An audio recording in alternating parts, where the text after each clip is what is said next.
What's going on, y'all? What's happening? What's happening? Like to welcome y'all back to the Cloth Talk Podcast. It's your boy Prophet the Problem. We got King Cap in the building. Smash the Slave. Just want to let y'all know, you know what I'm saying? We missed y'all. Hold on, my man Smashes is getting himself together right quick. You see, you good, Smashes? Yeah, I'm here. All right, cool. We all here. He gonna pop in on the visuals in a second, but until the meantime, we in this joint. Cloth Talk Podcast. Gotta let them ring out. We in the building.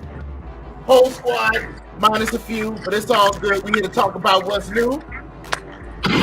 There you go. My man Smash is in the building. Happy birthday to my man Smash. We going live. This is the first live Cloth Talk Podcast. If y'all watching the live, if y'all rocking with it, go ahead and give my man some love. Drop something in the super chat, all that good shit. We in the building. So you know we got to open it up talking about something that's off the top. A little something that's quick. And backstage, we was giving some thoughts on it, but we ain't go too deep. We want to talk about that response to Kwame Brown from your boy Stephen A. Smith, if you know my drill. I found it interesting. I found it a bit interesting. Honestly, in my opinion, I think that he was accurate with the level of play that he was displaying. I'm also it's a little bit of a two-sided coin for me, right? And the reason I state that is because I feel you can tell any story with highlights. Everybody looks good with highlights from the draft when you look at highlights, right? But I think that if you're trying to embarrass somebody, we can make a low lights, right? We can do low light reels and show people's worst moments. I'm talking about Tom Brady, Aaron Rodgers, Michael Jordan, name them. LeBron James, everybody has bad moments. Now, do some have more bad moments than others? Yes. I personally feel like when it comes to Kwame Brown, he's mentioned some obstacles that he had to face on and off the bench. We already know. Some things involving the organization. So was his play terrible? Yes. Was that all his fault? Maybe not. You know, personally, I don't think that it was all his fault. But again, that's just my thoughts on it. I think that Stephen Wright had a right to defend himself, as we all do. But at the same time, I still stand where I stated at, in the beginning, which is my man didn't say anything about anybody for over 20 years. They bring his name into the spotlight. Don't get mad when they start to put you on that Summer Jam screen, as some people say. You know what I'm saying? You get Mobb Deep, don't get mad. Rest in peace to my man Prodigy. You know what I'm saying? But you gotta hold responsibility for the things that you say. And being a national known journalist, if you're about to put something out on that platform, be prepared to be responded to however that response may come. I feel like that's part of the business. You can't be a musician and get into the music industry and say what you want about other artists and not get clapped back on. You know what I'm saying? You gotta expect it.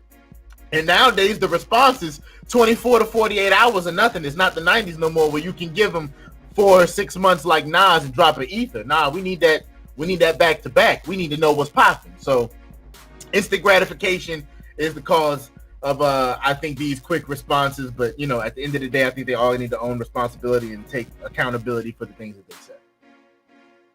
How do y'all feel about it? Well, I agree with you 100% that the clapbacks are needed. Was Kwame not in his rights and being able to say what he needed to say after 20 years? Absolutely. Would I have preferred him to say what he said probably at the end of his career, which was about 8 years ago? Yeah, maybe I would prefer something like that. But the fact does remain, there's truth to both sides. Is he his mama's son and he had the right to defend himself? Absolutely. Did he play terribly? Did he average 6.6 points? Absolutely. Was he not the number one overall pick in the second worst draft of that decade? Yes, it is an absolute fact. He was number one. Yes, Tyson Chandler, I believe, didn't go after him. So it saved face for that draft. But for the most part, he was not good. And the reason that Stephen A. can get so many low light from Kwame Brown and his clapback because it exists. It's there. It's on tape. Yes. Right. Uh, metrics as far as I would say advanced metrics would show that Kwame Brown was not as bad as the points per game and rebounds would state that he is. But at the end of the day, my thoughts on Kwame is that I think this has gotten bigger than what it should have. But now, and I don't even like this term, but I'm gonna use it anyway. The toxic masculinity group of people of the world who's looking for that man's man, so to speak, the conservative leaning group of people that feel that masculinity is going by the wayside needs a champion. Cool, we get Kevin Samuels. Now we need somebody else. And we need another black voice that says, you know what, this is how a man should behave, so on and so forth. We got that. Now, they got that now, sorry, in Kwame. And so they're going to continue to prop him up. But Matt Barnes was correct. At the end of the day, we're going to love you for the moment. And actually, this is what Kwame is a moment. And but I don't think that, again, that anybody that came at him was wrong.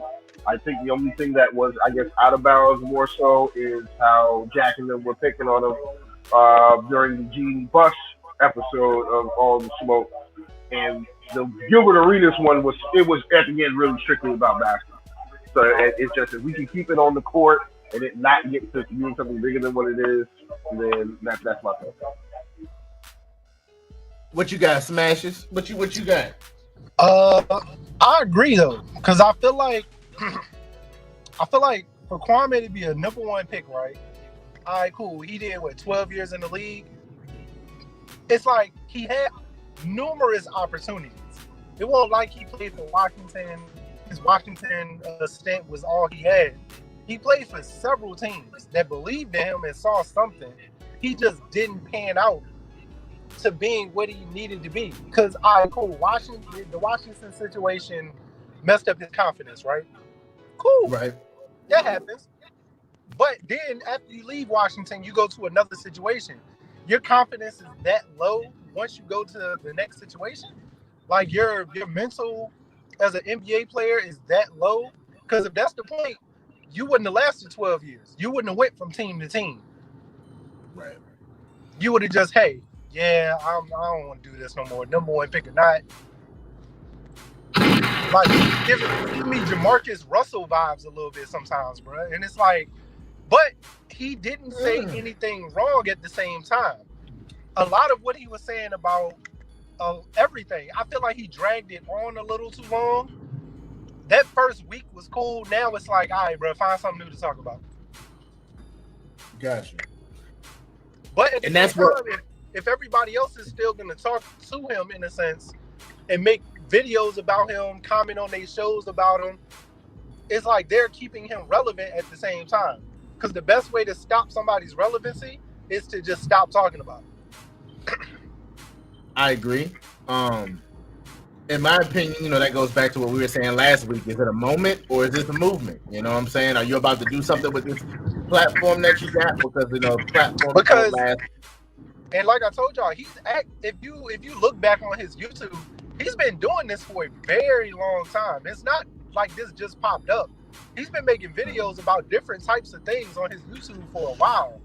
So it's like now it's getting the traction that it wasn't getting before. So it's like you just said, are you gonna do something with it, or are you just here just to talk every day and make lives 15 times a day? I think that's the thing though here is he wants it to be a movement when he's trying to turn a moment into a movement. And it is really a moment. But the second that you want to get the people like Judge Joe Brown on your videos and your lives as well, talking that nonsense that don't have nothing to do with basketball, but I can't tell that man what he can talk about on this platform because Gary ain't gonna tell me what I'm gonna do on mine. So at the end of the day, I think it's just something that got bigger than what it was. He has to acknowledge that since he was drafted, only Anthony Bennett, the only other person in their rookie season, averaged less in their rookie season, 4.5 points to 4.2. He wasn't that good. And he has to understand that. And he didn't actually say Anthony Bennett didn't even last as long as Kwame. You know why Anthony Bennett didn't last that long? Because you know what, they're not making that mistake again. And Wiggins, if he keeps playing like doo-doo, he's gonna be out of here too. So he's the only other person on the list since 2001 that hasn't made an All-Star team, other than Anthony Bennett and Kwame Brown as well. So the play speaks for itself. But again, I don't know where this is going. I just know I can see the direction. I don't know how long it's going to last. I can dig it. I can dig it. Well, as far as my man Kwame Brown, I'm pretty sure that he'll tell you just like my man DMX. It was good then, and it's sure in hell still good now. So, hey, I'm going to let my man, live his best life, get it out there, one view at a time. I wish him the best. I hope his platform grows. I wish him much success. Because anybody who's got the balls to come on here and be a content creator deserves their flowers, especially when you've had a career like his, good, bad, or indifferent. The whole point is he's made it to a spot that most people would die to get to, get the opportunity to do it. It's not a hard thing to see that, the NBA is not for everybody. Everybody's not in the NBA. But if you got the opportunity to put on the jersey and rep them colors, then, you do what you got to do. That being said, how about that Verzuz last night, man? That Swizzy and that Timbo Verzuz. Can we get some shots for that, please? God damn, them boys was cooking last night. And also, before we get to this next topic, please like and subscribe. I know we new to this, but trust me, this is going to be some of the best content, some of the most biased content that you're going to get, because I can't help but be biased. If you've been around long enough, you know what we mean. But just rock with us, like, subscribe, share, let people know about what's going on here at Call Talk. But let's talk about this Verzuz, man. Yes, sir. Who y'all got taking this rematch, man? I know who I got, and this is a very man, because we out here in VA. We out here in VA. So no VA bias. From what I saw and a lot of what I listened to on Tidal, Timberland probably took that, man. His catalog deeper than the people live. Like, it go back. It go way back. Like, the first one was good. I can't remember who took the first one, but this one, to me, they both were getting in their bags, though. Don't get me wrong. Like, even Swiss definitely had some shit, too. He definitely had some shit that a lot of people didn't realize he had. But I think Timberland got it clean. Here's the thing. I just go by a Billboard score. Billboard had Tim 13, 10, 3. 3. So they did have the equal amount of tracks, but Chad Timberland overtaken him in 3 particular head-to-head song titles. One of them I did not agree with. So if I had a score, it would be 13, 11, 3. Timberland did come out victorious. His bag is just different. Swiss doesn't quite have the pop bag that Tim has. And that's not to discredit Tim's R&B and hip-hop bag, because it's legendary. But Swiss brought the energy to the program, what we needed, and both of them have a love and reverence for the culture, and that's what it was all about. I will say too, that live suck. I like the fact that they did the live Verzuz, like with the crowd, like a concert. I think if they keep that going, that's like another level of Verzuz now that things are opening back up. I really think if that Soulja Boy and Bow Wow one, if it's like that style with the crowd, oh my God, I need tickets. I ain't gonna hold you. I need tickets. I will say this: that's gonna be the only thing that will make me want to watch is the live crowd reaction. Because those two having a Verzuz, just wake me up when it's over. I have no interest in it. Hey, Cal, don't do that. Don't act like you gonna wear in the big church and cranking that Soulja Boy, man. Hey, you know what, Cap? I'll answer for you. There's nothing wrong. Ain't nothing wrong. There's a legend documented proof that I was wearing that. So I never said that, but I did definitely have my boy acting like I was. But that's neither here or there. Hold on, wait. I want to give my take real quick. Let me just give my take. I think when you want to talk about classics in the bag, Timbo definitely had more classics, right? But I was there for the energy. I'm sorry. I like Timbo. I'm from Virginia. I was there for the energy. And it seemed like he was repping North Carolina last night. I'm sorry, I took offense to that. I'm out here in Richmond. We don't get no love anyway. I'm sending all type of shots tonight because I really felt some type of way. I felt some type of way. And when was it the day party outfit that did it for you? Was the day party outfit? It wasn't, because I want one of those. It wasn't the day party outfit because I want one. Okay? I didn't like the hat, but everything else I rock with. But as far as Virginia, you should have showed love to your state, Tim. You want to know why? It was good then, and it's sure in hell still good now. I appreciate it, D. Rest in peace, X. And on that note, I took Swiss. I'm sorry. Because this nigga Swiss brought out not only unreleased shit, he brought out the Rough Riders catalog. He brought out the Eve catalog. I was out there bopping to some shit I ain't bopped to in a while, man. And Timbo, a couple times I thought he was going to fall off stage. He was 3 sheets. He looked like he was going to fall off stage. Now, between all of them, when you want to talk about the catalog and how many songs they got in their bag, always good. They got $250,000 in each bag. That's how I feel about it. I'm not talking about how much they got paid just in hits and bangers, because a couple of them I didn't even know were bangers that they did. Like, I was surprised by some of the ones that I saw that Tim did. The same thing with Swiss, and it was just I loved it. It was incredible. We were all winners, the fans that were, except for those ones that were live that night. Last night they just didn't bring the fire there, and I maybe it could have been because it was unexpected, and there was a lot of celebrity interaction. But I thought the crowd at Live just didn't do it for me. But I think with what Keys is saying, if we can get the crowd was terrible. The crowd was terrible. The celebrities. I'm sorry. The celebrities in the crowd were better than the crowd themselves, and that's rare. And that to me, that's because they love the culture. Like, you got Ross up in there. I think I saw Little Baby in there. He was enjoying himself. There was a few Buster others. was in there. Fat Joe was in the building.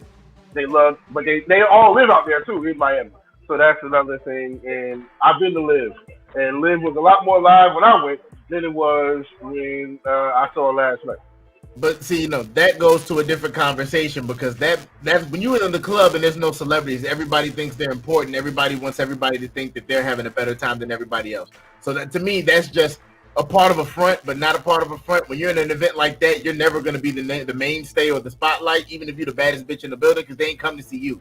So, take it with a grain of salt. That's me. But quite frankly, these next verses that we coming up, me and Cap was talking about. Cap, can you run off that list for us right quick? Because I don't know if Keys saw them, but I'm going to give my predictions right now. So right now, Swiss is in, and Timbo in conversations with doing either Destiny Child versus TLC. Old Charge versus 3-6. We'll give it flowers. And the one that me and my man Prophet are waiting on, that, and we hope they can get the contract signed for Keith Sweat versus Bobby Brown. Yes, sir. Yes. Team Keith. Sorry, I had to put that out there first. Team Keith. Hold on, wait. Keys is saying something. Hold on, wait. What did you say, Keys? You on mute, bro. Hold on, I'm trying to take him off mute. There you go. What'd you say? You said he said Bobby Brown versus Keys Sweat. Keys Sweat. Bobby Brown versus my man Keys Sweat.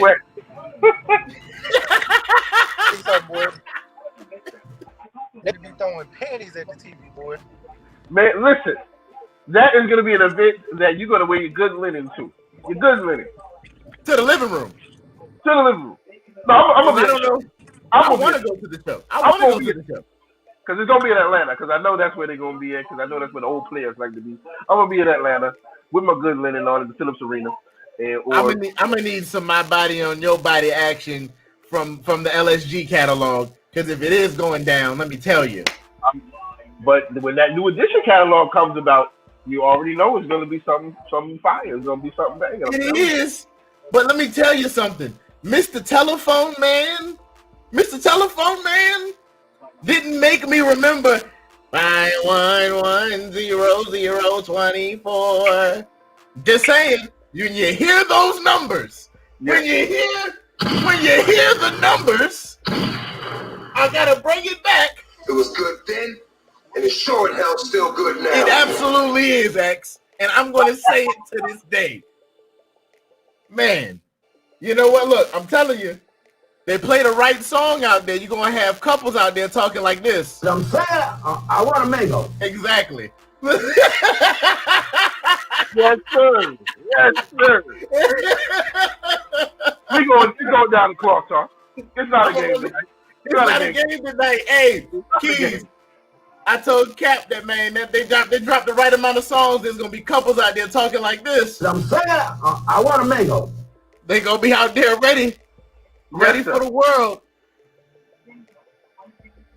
Yes, sir. Yes, sir. But again, I got 3-6 winning their matchup. I got Destiny's Child winning their matchup, and I'm going Keith Sweat. I hope they do a fantasy sports with Verzuz, because damn it, I want in. FanDuel, DraftKings, get on it. Get on it. I'm sorry. You know what's crazy, bro? I'm actually surprised they haven't just yet. You know what? Fuck it. We should make a Cloth Talk sports book and get this bitch rocking ourselves. Huh? Get to the bag. Quarter mill's always good. Quarter mill's always good. I'm with it. Let's get it. LLC. Let's get it, man. Get a PPP loan, man. We get a PPP loan and we'll go ahead and get it popping. You know what I mean? Keep those away from me. But unless you can figure out how I can get it without getting in trouble. Well, today is the last day for all my PPP business owners. Me working with the bank, I'll tell you this back there, try to get PPP loan. That's shameless book. Yeah. Man, well look, Verzuz was amazing. Definitely giving the flowers to the big dogs. Even though we may have picked our favorites, they both greats. You know, I'm gonna love Tim. He's from the hometown, regardless of who he worked with. He's the greatest. He's gonna work everywhere outside of Virginia. I'm just giving him a hard time because that's what people from Richmond do. But with that being the case, I want to go ahead and move to our next topic. We're gonna recap these NFL playoffs. NBA playoffs. My season's done. Miami's out. I'm sorry. I'm thinking football now. But let's get to these NBA playoffs. We can start with Miami since they're gone now. I think that we finally understand why Miami needs a 5. Why we've always needed a 5. We've needed a 5 since Hassan Whiteside left. I was not opposed to Hassan Whiteside leaving, but I was opposed to not replacing him with a talent. In the time that he's been gone, there's been multiple people of talent in the 5 position that have been gone, that they have let pass. And I believe it's because Pat Riley and I believe that Eric Spoelstra did want to win out on the Giannis contest, which is one reason why we were kind of beefing with the Bucks. No pun intended.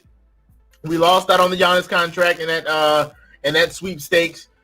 Just like we lost out on the KD sweepstakes, we've been losing out on a lot of key players, but I think their focus is in the wrong area. Instead of building a team, they're trying to build superstars, and to me, that's not going to work.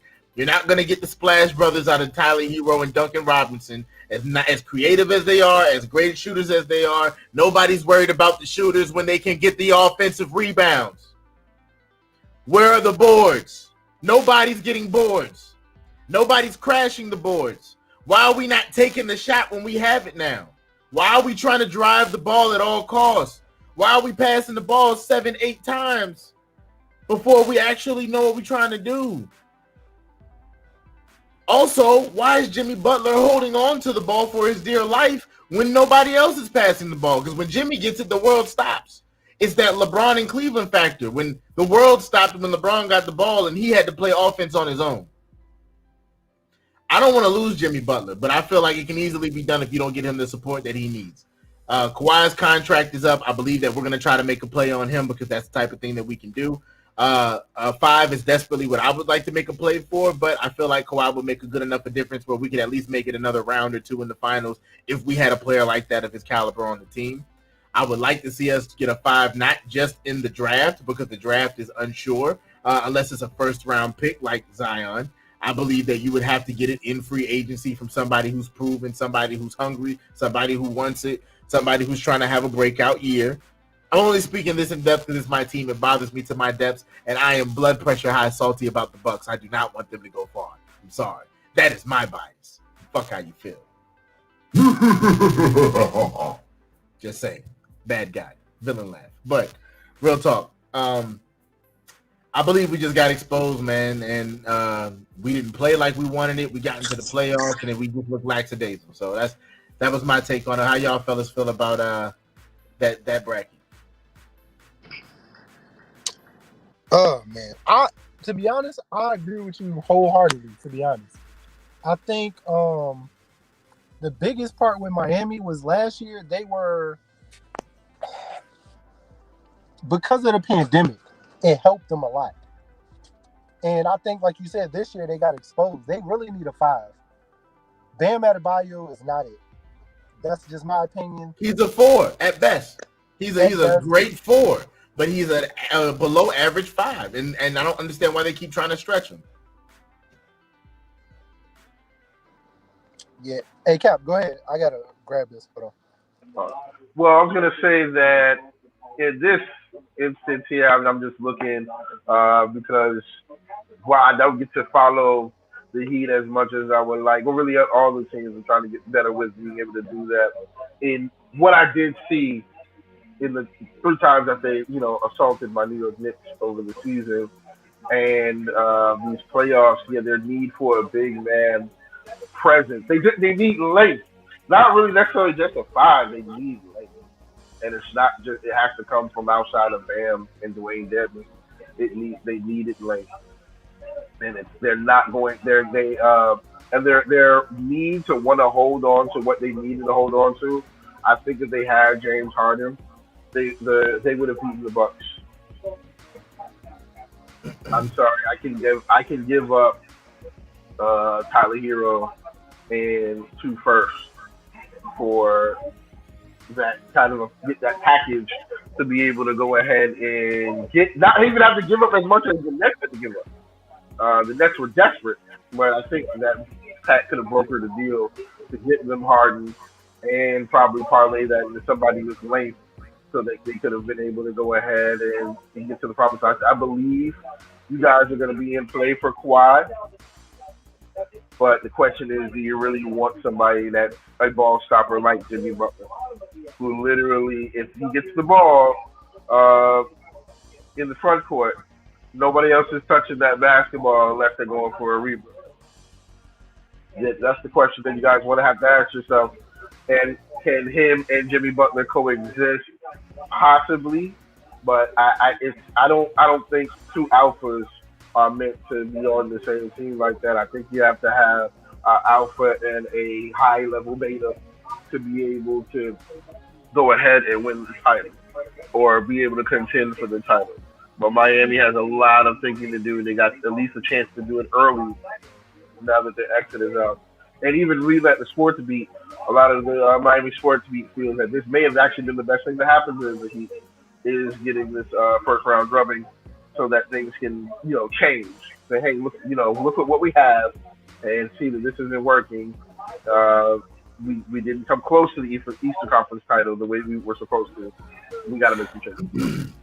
We played like the Bucks played last season. We played like it was guaranteed. And I think that, in my opinion, like I said, it was a lesson learned.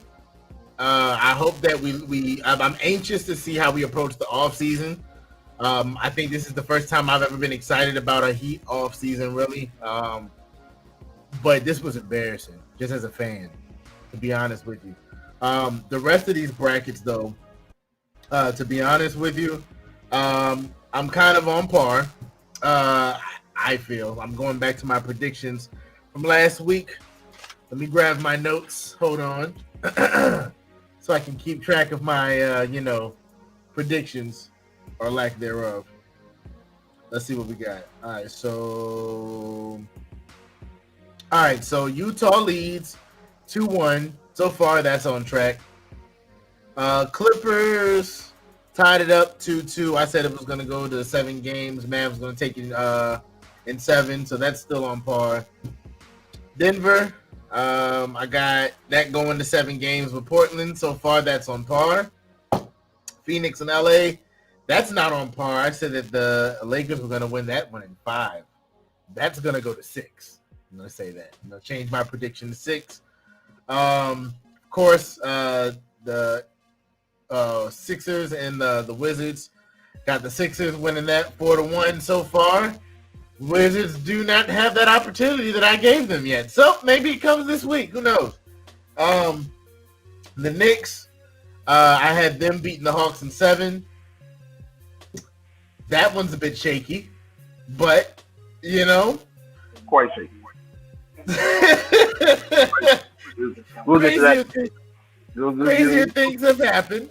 We'll get to that in a minute. So that's Miami got swept. We just talked about that, so I didn't see that coming. I had that going to us in 7, as I think a lot of people did. Many didn't, but a lot did. Brooklyn, I had them beating the Celtics in 5, and that looks very reasonable. So, Cap, how do you feel about these brackets? And I'm going to let you start with this Knicks and Hawks bracket since I took my time in Miami.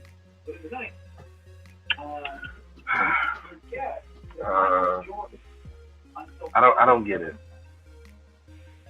Did Julius Randle get his most improved player trophy and forget about the rest of the season? Starting to look that one. The Knicks just haven't looked up to par, and their losses look a lot like the 3 losses you guys have seen. If you haven't seen them on a national scale, this is how they look when they can't shoot. They can't shoot, and Julius Randle has been a huge problem. Can't put the ball in the basket. You could have all the defense in the world. They're not getting beat like 120 or nothing to 80, but they don't have enough firepower to fully compete the way that they should. I do not like the label that they're getting as far as an overrated 4. They're not. The Hawks had the same record, so they're just currently better than us over 4 games thus far. Some people feel that we should have got swept and won to Derrick Rose, but I would say we should be up. It should be 2-2 if Frank Ntilikina had at least just put his head up, knowing where Trae Young was going for that drive layup. Right now, always gonna hold faith. We still run New York. Don't get it twisted. Brooklyn hasn't won a thing yet, but it's not looking good right now. Let's be honest here, and I'm a little subdued, but it's still Knicks in 7 because we don't have a choice, and that's just what it is. I'll tell you this. I like the fact that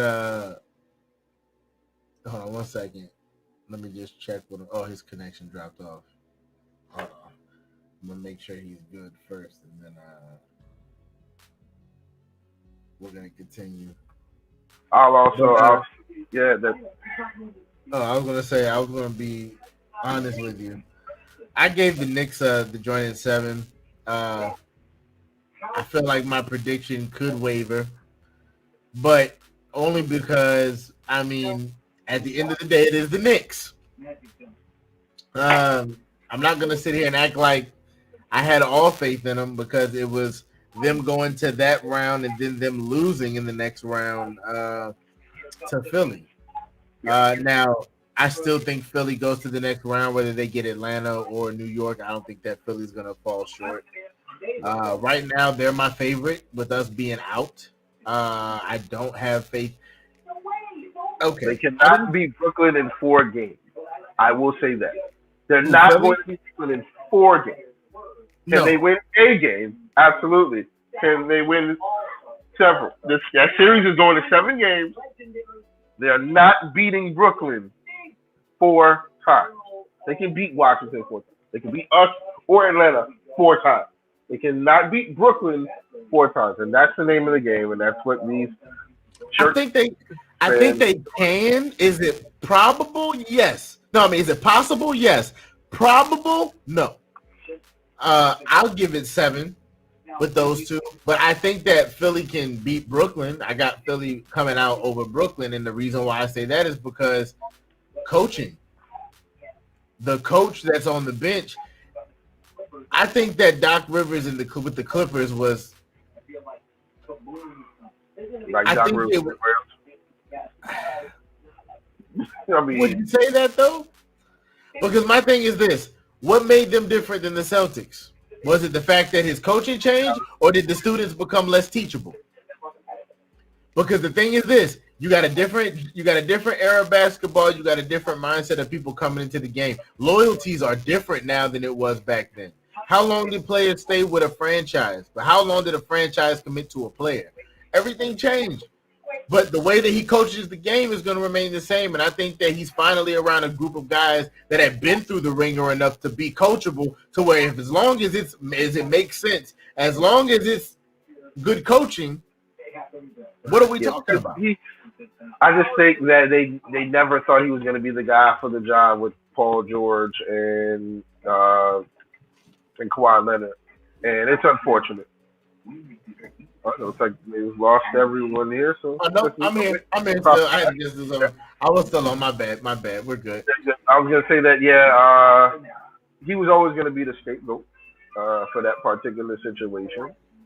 So now you're right. It is that the players have become more coachable because the thing that he had in Boston was that his guys were vets that just got tired of not being able to get over the hump. So I'm gonna listen to you. But you can't. It's hard to coach a champion in Kawhi Leonard, and so that's what the difference is. To coach him, knowing that I know what it is. Kawhi, the reason that he persevered in Toronto, he had a point to prove. I'm not dead yet, so now he's got his money, and I think it's different here in Philly. Absolutely right. The question though is Embiid and Simmons that team that's good enough to go ahead and get over the hump because they also, to me, I don't think that I believe Embiid is in rare form. I believe Embiid is coming into himself, and I think people are finally accepting Ben Simmons for what he is, that he's not a three-point shooter. He's a defensive point guard who's taller than average. If he goes to drive to the basket, you got to make moves. Yeah, 6'10". And when you put the and when you put the right people around him with, Seth Curry, and then you've got who's my other guy over there? Tobias Harris. Bam. You know what I'm saying? You got pieces around him now, and not only that, like you said, you got people that are around them that are coachable. And the thing is this: when you got people that are willing to let you lead, you can't have too many lions in one room, man. You gotta have, you know what I'm saying, some other animals in there. You know what I'm saying? They all gonna kill each other. It's all about dominance. You know what I'm saying? That was what Butler's issue was when he was there, is that he couldn't be a leader with Embiid being a leader and people trying to figure out if Ben Simmons is becoming a leader. You got too many leaders in there. You got to break it up. And too many Chiefs and not enough Indians is what somebody once told me. If you have too many Chiefs and not enough Indians, it's not going to work.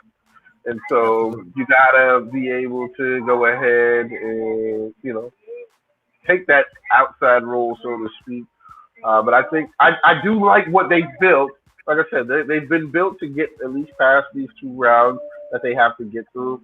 But whether they get the Knicks or whether they get the Hawks, they're going to have a fight in the semifinals. But this one that they have tonight, it's over. I might even, I think my cousin said there's a possibility I get some tickets to this game tonight. I might be there tonight to watch this one go down. The Wizards, Sixers, if possible. But it's over tonight at the Capital One Arena. I can assure you of that. Absolutely. They're going home tonight. If they have any fight, they will show it tonight. But I just don't think they have anything left in the tank. And Russ, I think he's hurt, if I'm not mistaken. So they're not going to get it done tonight. I think the Wizards have reached their ceiling. They were a nice, good player story, and I think they are like the Heat, somebody with size or way. I like Rue being there with Russ and Bradley Beal, but they need another. They need somebody to play defense at the end of the day, and they need length. And length is something you can't teach. But I I think have a bold prediction for you.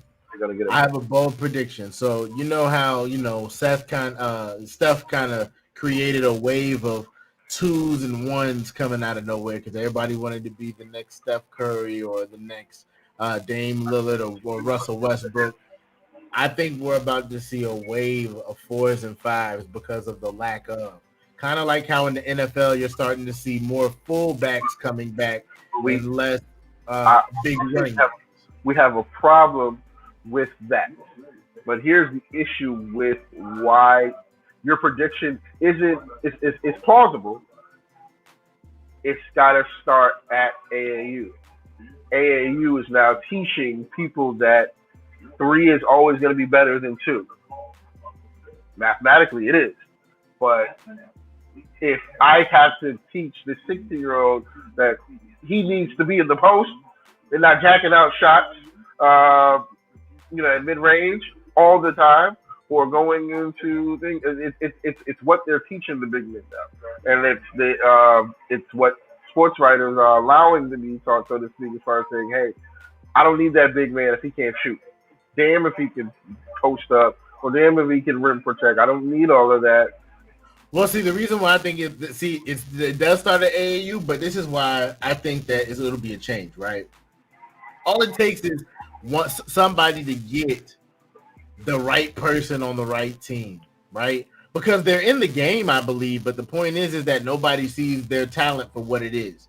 Because nobody. When's the last time we saw a Shaq? When's the last time that we saw a traditional five? You know what I'm saying? Everybody now is trying to have this Kareem Abdul-Jabbar type game, which is good, but you're not him. But Kareem was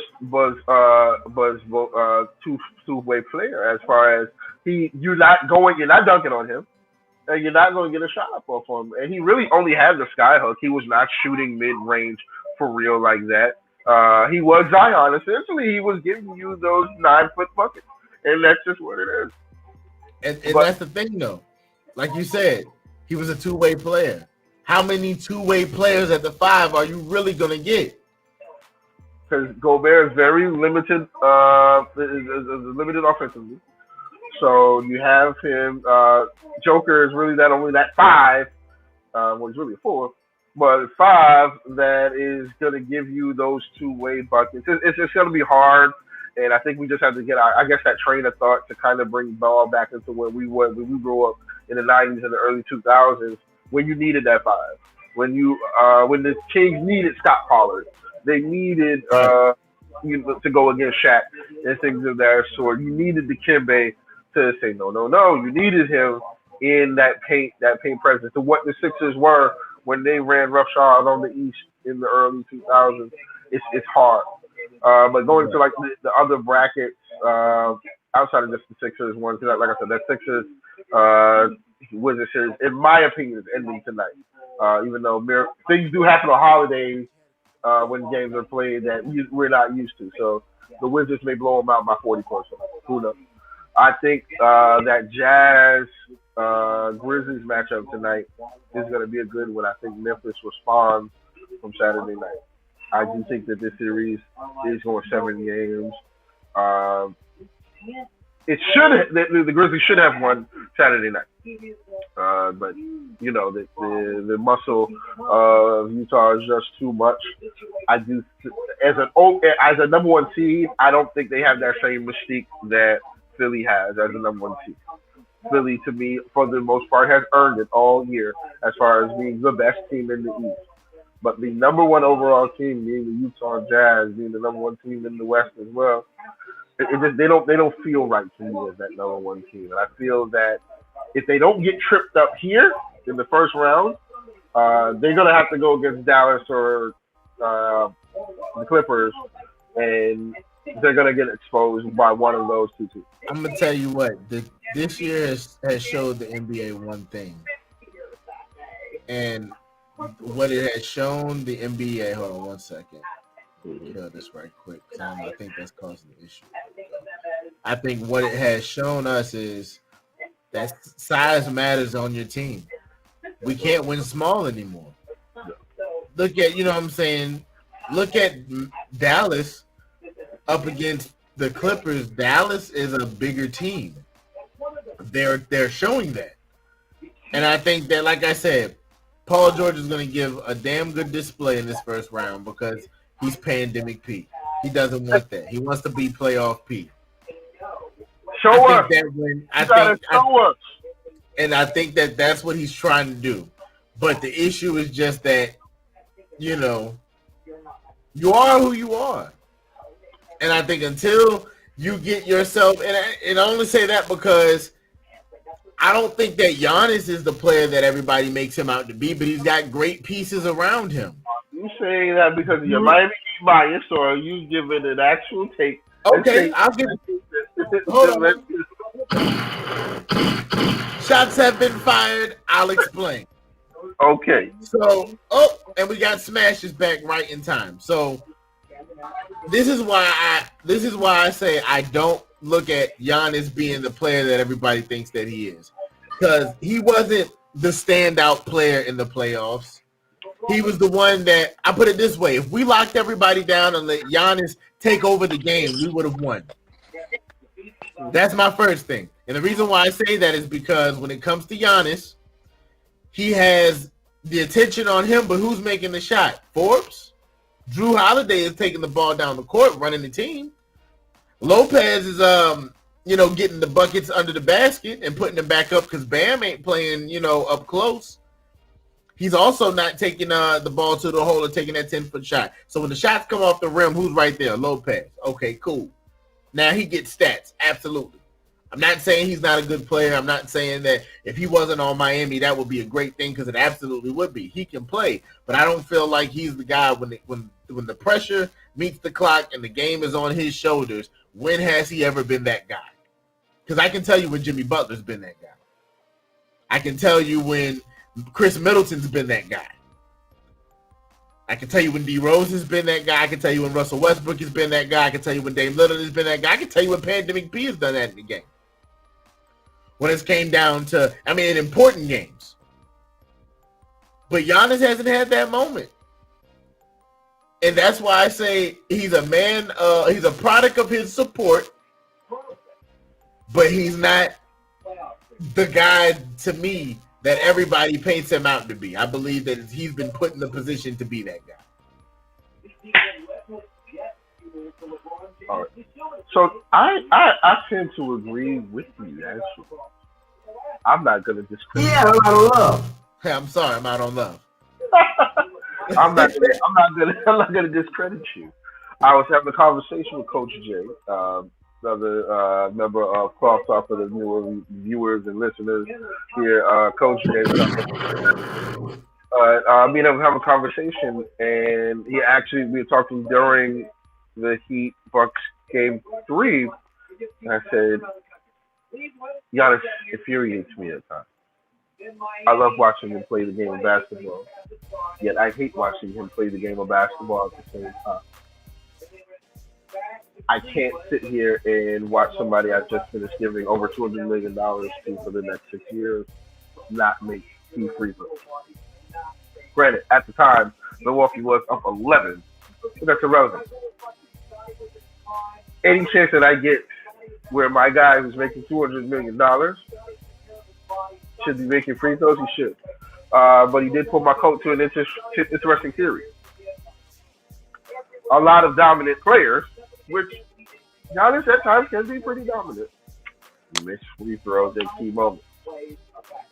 I.e., LeBron James, the Diesel, also is another person that missed a lot of free throws, but you cannot take away his impact on the court.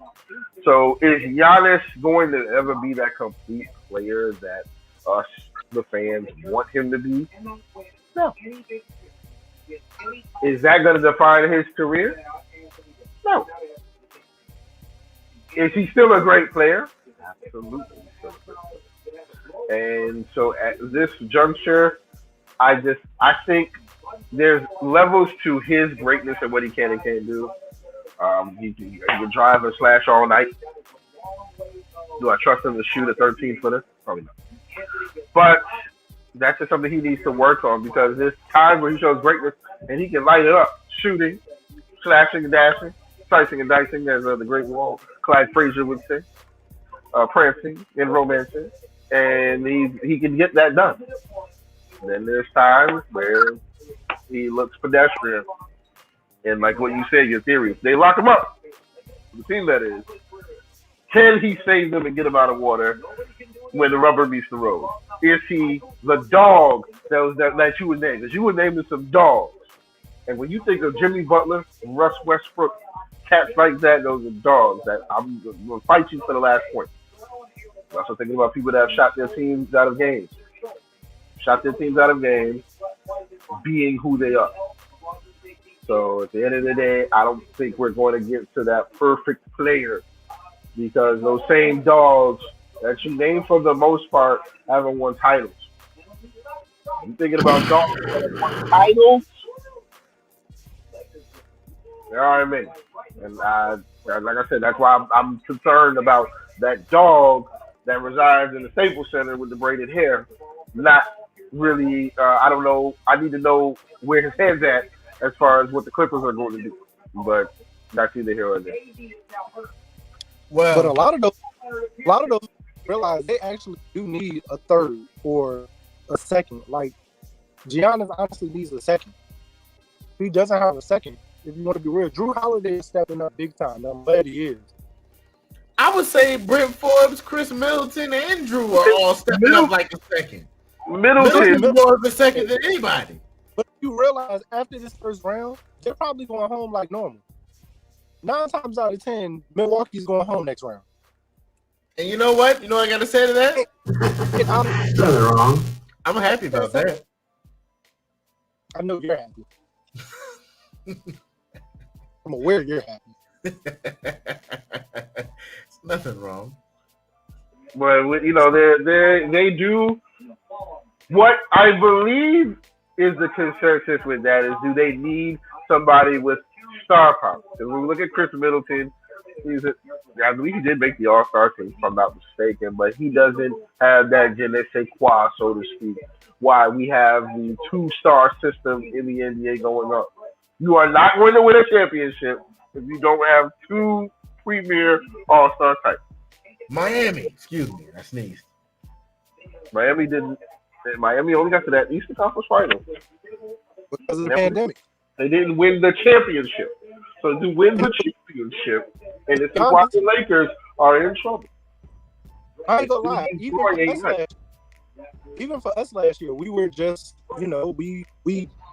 we benefited from the pandemic also. Same thing, just like everybody else that was on fire. You know what? Keys never believed in us. When it came to us, he had a lot of love. That was Keys. He ain't care. Because I saw what y'all heard, bro. Like, y'all look good. Don't get me wrong. I like Miami. I think Miami has a good. If you can get that, it was the East just in general last year that it was a pick'em. There was nobody. Orlando really could have won the East last year if we're keeping it a buck. The nerve, the gall. No, I mean, but at the same time, that's honest. It was good then, and it's sure in hell still good now. Talk to him, man. Talk to him, man. That's all I'm gonna say. That's all I'm gonna say. I'm gonna leave it at that. The other tenants of the Staples Center, the owners of the Staples Center, are in trouble.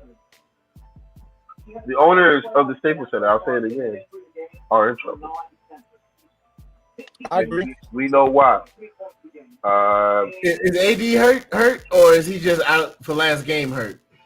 He's going to be a game time decision with the groin come tomorrow night, but I don't think. But everybody knows with a groin injury, you don't just come back. Not that quick. Leave it to AD to go up for a layup and break his dick. Jesus. In 8th grade, I was assaulted in the groin. Young lady back in the 8th grade, and I didn't recover, for the rest of the weekend. So I can assure you that AD is hurt. He's hurt. Not playing. So, shout out to that young lady. I'm not going to get ready to shine right now, but other than, not saying her name, but she knows who she is. But anywho, I didn't recover for the weekend.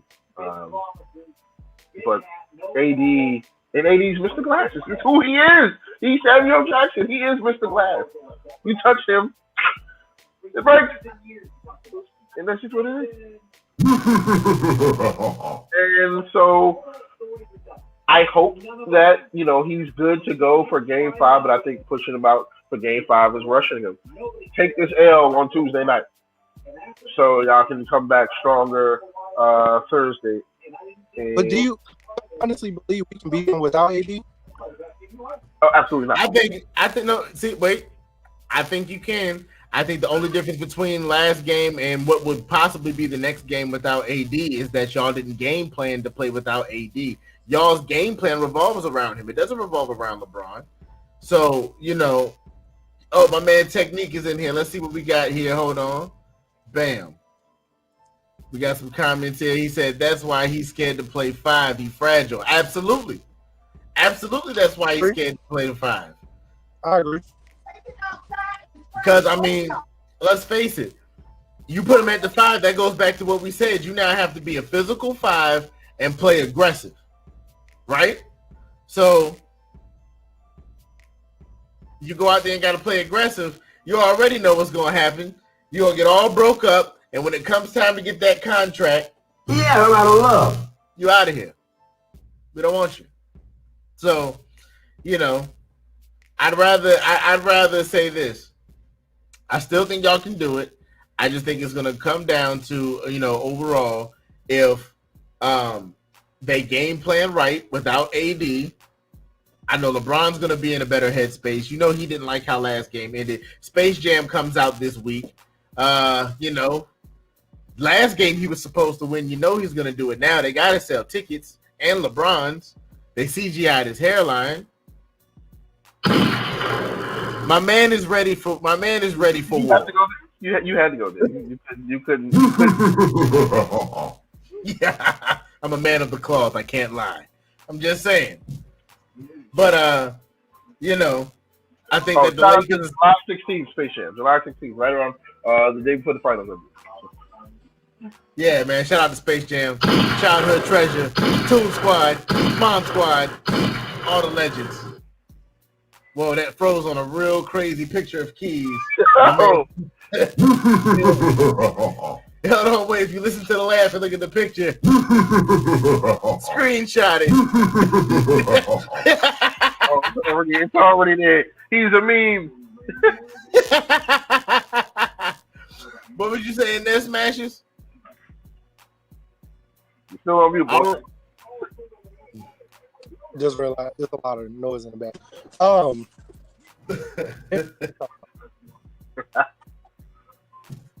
Y'all threw me off with that meme shit. I don't even. Nothing wrong. It's always unpredictable on Club. Oh man. You gotta give me on a verse on the intro. You gotta give me a verse on the intro, man. I'm gonna spit something on the intro. Hey, let's do it. My man Cap will come with the bars. By the way, hey, I want to say this right now. Let me pause the music real quick. Hey, this is a Cloth Talk Network. So outside of this pod that we do, each of us are going to have our own individual segments. If you like it, if you rock with it, subscribe to it, like it, give us what you want to hear. I myself am going to be doing more in-depth Eagles content. Huge Eagles fan. I know y'all hear me talk about Miami Heat a lot, but trust me, when it gets to football time, it gets ridiculous. It gets real ridiculous. I'm talking about it stupid. Like nobody's going to beat us. Fuck the Giants and the Cowboys and the Redskins and the Patriots and Tampa Bay. We in here. I'm sorry. Y'all got me started. I apologize. It was good then, and it's sure in hell still good now. Oh, my man Cap dropped out. I got too hot for him. But anyways, we all gonna have our own individual ones though. My man Keys, also an Eagles fan. Smashes Clay here. He gonna be jumping in with us. We're gonna have our own little thing talking about that. You know what I'm saying? More laughs, more good stories, more good times. My man Cap. Cap is gonna be going in on New York sports. I'm gonna let him go a little bit more on that when he gets back. We're going to give my man Jay Croft his coaching corner, let him get his thing in. If y'all don't know, my man's crazy with the analytics, gets it in all the day. And, of course, if you don't know, hit Facebook, look up the Cloth Talk group. We got a group on Facebook. My man 804 Technique, he's going to be dropping in daily content for fantasy. For some of the fantasy people, we got that too. We got a little something for everybody here. We do more than just sports. Of course, we always talk, music, try to give you what's in the culture, but that's just a little thing of what's coming, what we got going. We're going to try to keep this content coming weekly to you just so we can get them, that perspective out there and feed the people. You know what I'm saying? Y'all the ones who are going to make this happen. We do this for y'all anyway. Matter of fact, we're going to give a round of applause to y'all, everybody who tunes in this, y'all. We appreciate y'all, and we thank you. With that being said, what were you about to say, Keys? I was gonna agree with you. Yeah, we definitely got a lot of content coming. Subscribe, like, share the Facebook, the YouTube, all of it. If you follow me, I'm definitely gonna be posting links to both of those on my personal page. So we definitely got a lot coming out, man. Not just that, but outside of that, we still got Excuse My Bias, which is gonna be part of the Cloth Talk Network. We still got Keys to the Culture. So we're definitely going to be a lot of content coming out real soon. That's why it's the Cloth Talk Network and not just, Cloth Talk Podcast, just that. We definitely meet you guys with a lot of different everything for real. So stay tuned. Absolutely, man. I kind of want to wait till Cap come back on because this next topic was his. Let me see if he's still good. Let me see.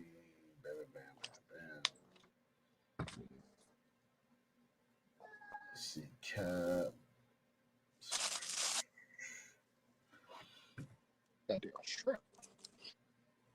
So, I guess for the moment, we can kind of preview what our journey going to be about, man. We want to talk about these Eagles right quick before we we can. move on.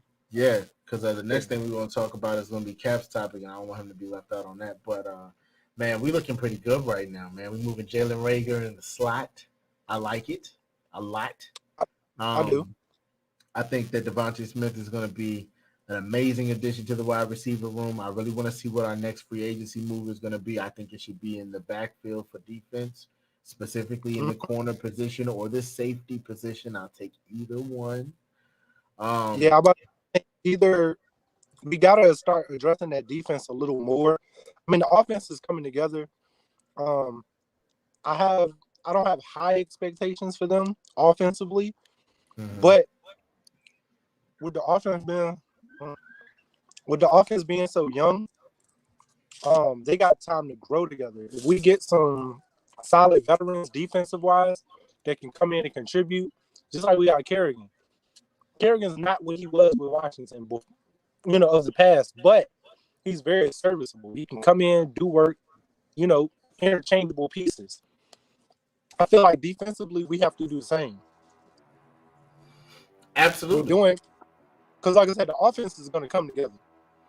The offense is going to be with they're young, they're going to grow together. Putting Devontae Smith back with Jalen Hurts is going to be amazing. Rager's going to come into his own. So it's definitely going to be an interesting season. I think, honestly, we can finish top 2. We honestly win the division, to be honest. The NFC East is one of them divisions where, anything can happen with any team. It could be a year where, you don't see it, but the Giants could win. It could be a year where the Redskins might come out. Last year, they almost won the division, to be honest. I believe that our division is very wide open. One of my key things I think that we got going for us is that everything is brand new. Jalen Hurts, he had his go in on it. Shout out to my man Lord Brunson. He's saying it's Hurts season. I'm with the shits. You know what I'm saying? We getting popping with that this year. But that's the thing. We have to stay unhurt. We have to be healthy. As long as we stay healthy, that's our biggest problem. Here's the thing: we retained our offensive line of last year and added to it with players from the draft and the free agency, and did the same thing on the defense. So I don't think that we're going to necessarily have as big. It depends on how deep that we get in that position, but I believe we're setting ourselves up for success. Another thing that I think our scheme led way for a lot of injuries too.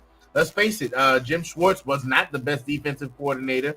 He tried to do this, weak backfield, very strong front, and it worked out sometimes in the fact that we saw what our defensive line can do. With that being the case, though, I also, think that he set us up to a point where he never blitzed. So you set us up to have an aggressive defensive line, but you never blitzed. I think we were like number 30 something in blitz as far as teams. So almost, yeah, that's what I'm saying. So, either way, like I said, that's a preview of what's to come. My man King Cap is back, and as you see, he is irate. And he's about to tell you why he's irate, because he already knows where this next topic is going. Somebody who said that their off season was a real big thing. They made an album out of it. He's a great artist. We were going to rate his projects best to worst, or, favorite to least favorite, because I don't really think he has a worst. But J. Cole's basketball career, is that what you want to call it? All seen, it has came to a very abrupt end of his own decisions. I'll still get his jersey. We got to look that up, because that's a real question. Let's find out. 3 games. It was 3? 3 games. It was 3 games? Oh. I believe 5 points. Let's go ahead to the videotape real quick. So, breaking news, as we're talking, Anthony Davis will not be playing Game 5. So, I figured that. Because, like I said, the groin injuries are serious. They're not anything that you can just walk back from. Like, LeBron missed damn near all the season with his. So, they said his wasn't as severe, but it was enough. It's enough where he's not about to play. So, and Luka Doncic may be out Game 5 according to Shams Charania, who I am watching currently on FS1 with Colin Cowherd. So it's a very good chance with Luka's injury, because of the type of injury that he has, he won't be ready for tomorrow night as well. 5 issues. That's actually bigger. Yikes. So let's break down J. Cole's 5 points, 5 rebounds, and 3 assists for his career. We hardly do need. So you break that down. That's 1 assist per game and 1.67 points and rebounds per game. He had a lackluster career. You can call it that. Nothing wrong. So appropriate. Shout out to the Godfather, by the way. Let's give the Godfather a shot. But shout out to the Godfather. Yeah, that's the stat. I'm a stat guy, Cap, and I am irate. Hell of a stat line there. I'm gonna say this, man. I wanted to see. My thing is this: did I believe in the whole basketball thing? No, I didn't. I'm not saying that it was a sham. I believe he really wanted to do it, but I didn't think he was gonna be making a career out of it.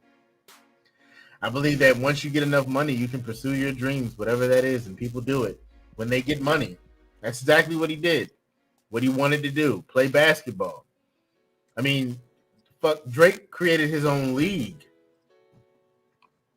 Drake created his own league for basketball because he wanted to play basketball. That's very true. He did. So, you're gonna, once you get money, and again, like X said it, $250,000's always good. you're gonna be able to do what you want. What's $250,000 when you've got multiple millions?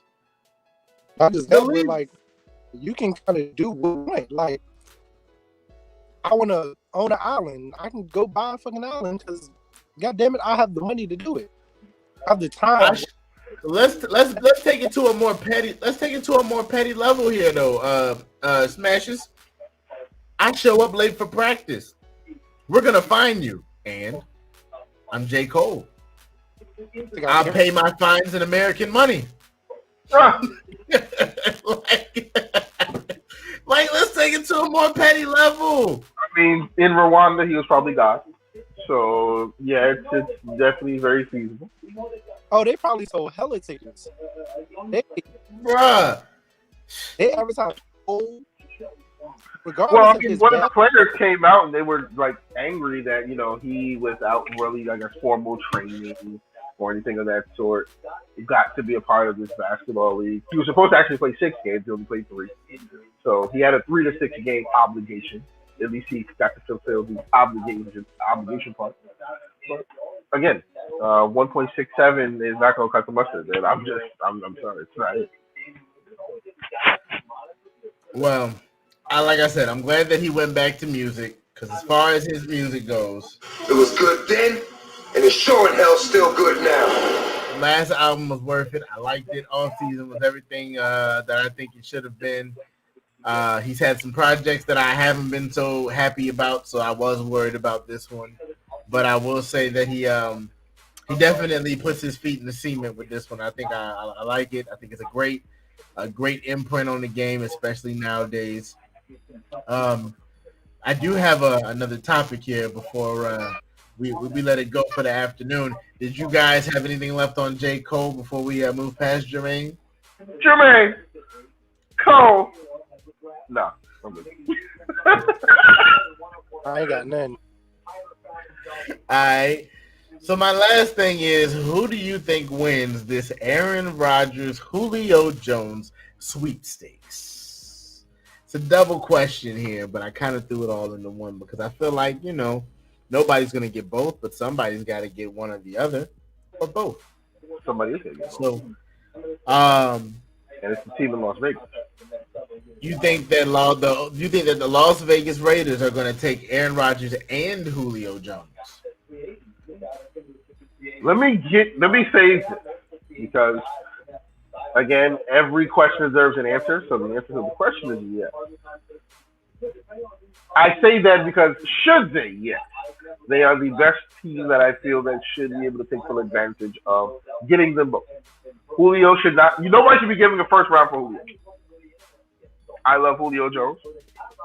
So what do you think his value is? What do you? Go ahead, Keith. My bad. Second and third, maybe 4. If they're asking for it first, they're crazy. They want. Don't get me wrong. I wouldn't personally, like, if the Eagles gave up that for Julio Jones. Here, actually might be that shores up our receiver room a lot more than Here's the thing. Here's the thing that the Eagles. The thing is that the Eagles and Dolphins, and the Giants technically, are the only 3 teams I believe that have 2 number ones next to them.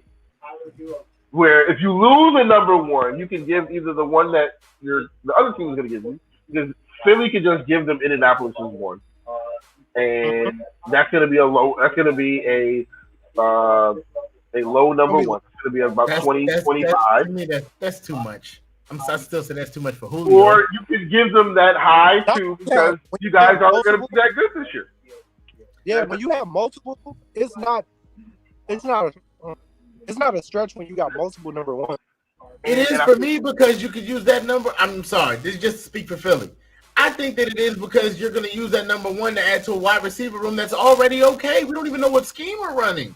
Greg Wood Jr. is still there. Travis Fulgham is still there. We got rid of Deshaun Jackson, and we got rid of who's the other dude that got hurt all the time, came from the Bears. I'm trying to remember his name right now, but it's slipping my mind. Alshon Jeffrey. You know what I'm saying? We got rid of Alshon Jeffrey. We got Jalen Rager, which now him moving into the slot, we can actually do something with that. And we got Devontae Smith now. I think our wide receiver room and our running back room has vastly improved from last year. And depending on the scheme that we use is good. Why not use that pick to get a bona fide cornerback opposite of Slay or a real safety? If you're telling me we honestly had the chance to get Julio Jones, Right. You want to get Julio Jones? We don't need him. What do we need him for? It's already a crowded wide receiver room. I'm not gonna lie, bro. A veteran like Julio can put us in a winning. That one player can change our whole offense winning wise, in my opinion. Because It does. Okay. There are two people taking the top off the defense, and that's what you got to think about with Smith. This is true. This is true. However, we also have rookies that we didn't properly use last year who have speed. How long is Julio Jones going to be in the game? Look at his age. So we're going to cut a lot of the young talent that's going to become great over time for good right now, and then we're going to have to gamble later? What's the purpose? That's my personal bias about it. You know what I'm saying? I'm not saying Julio's not a great player. He is. But right now, that makes about as much sense to me as it does going out and getting a high-profile quarterback to back up Jalen Hurts just to cause a quarterback controversy. It's the same thing, just a different position. Why not use that leverage to gain in a position you already lack, like linebacker, like cornerback, like safety? You know what I'm saying? You don't do a whole month of just legs. That's why you have a leg day and then a cardio day and an arm day. You don't want to come out there like Quagmire on Family Guy when he had the arm, when he discovered the internet porn. And, I'm going to go check the mail. We don't need to be strong in one spot. We need to be good all the way around. I'd rather have oh, my bad. John muted. Go ahead. No, I was gonna say that no, you're right in what you're saying. I guess then to answer the question, you just have to think of who's ultimately equipped to be able to take one or the other. Because then the other side of the coin that you want to say is, Philly's not gonna take care of Rodgers, obviously.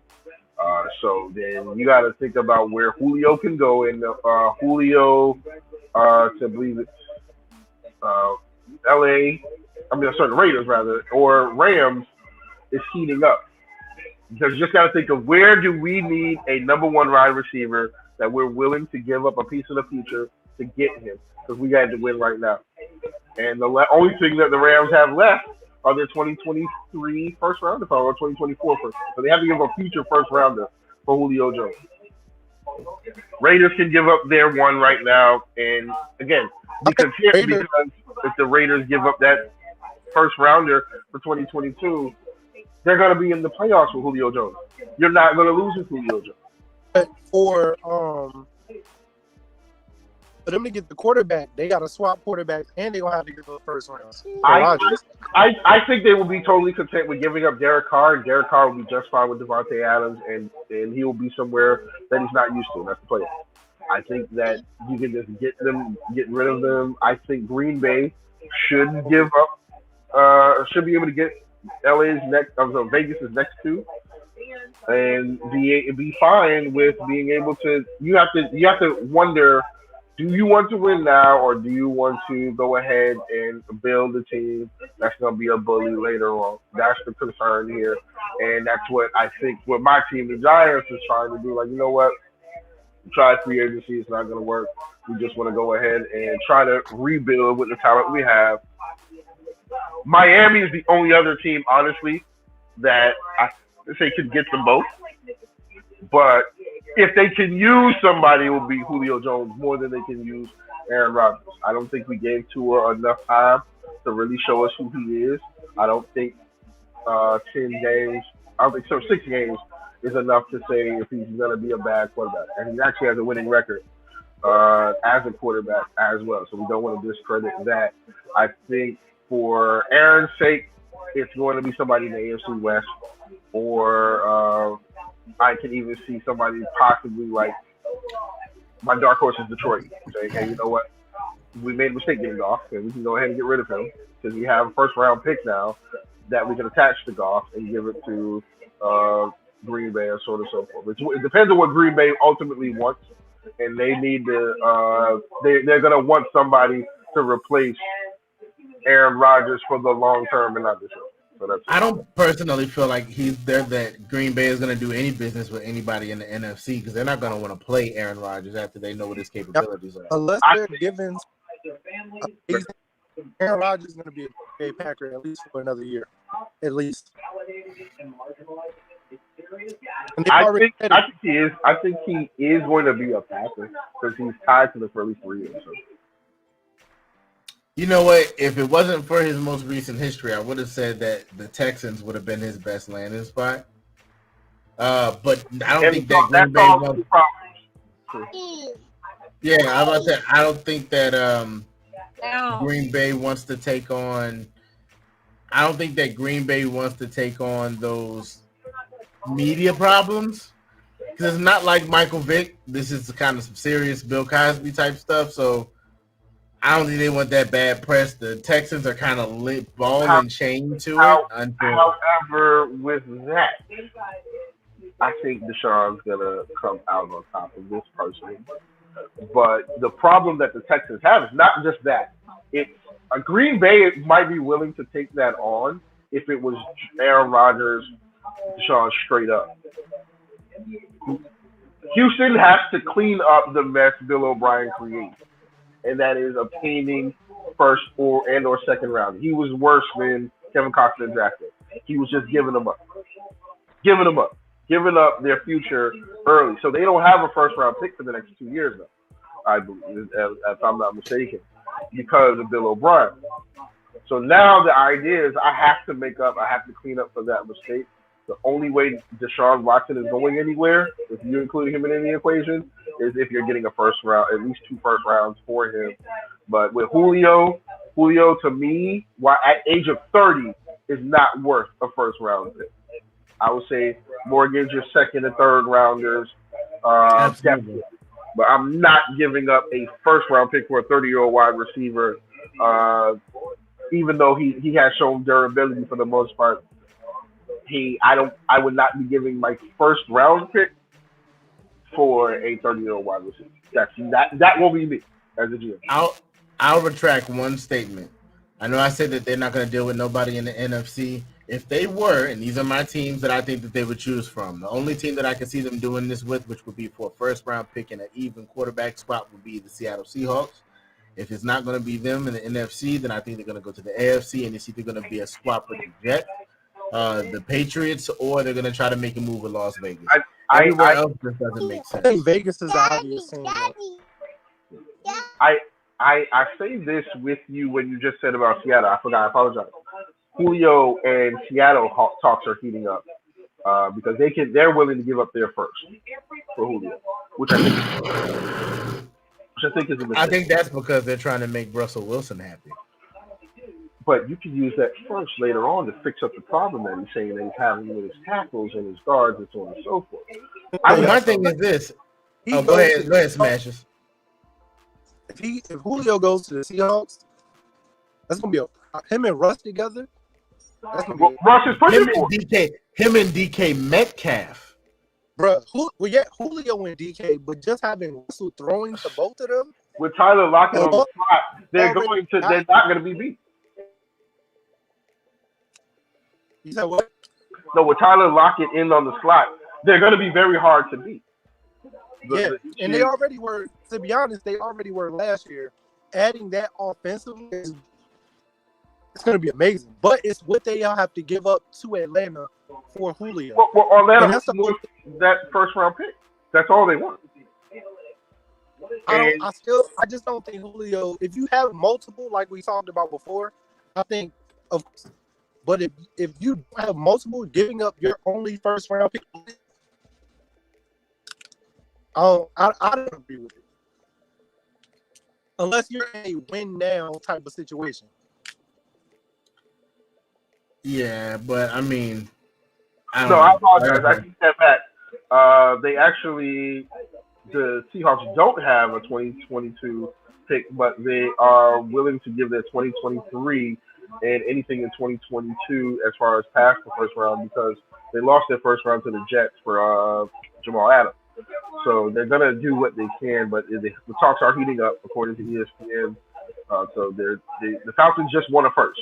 That's all they want, and the Tennessee Titans are second behind them. And it would be great for them to have AJ Brown and Julio Jones on either side. That would That'll be definitely nice too. Yeah. That'll definitely be nice too. AJ Brown and Man, Julio would be great. how crazy is it that Ryan Tannehill goes to Tennessee and just becomes a quarterback all of a sudden? I Like, think no, I think it was there.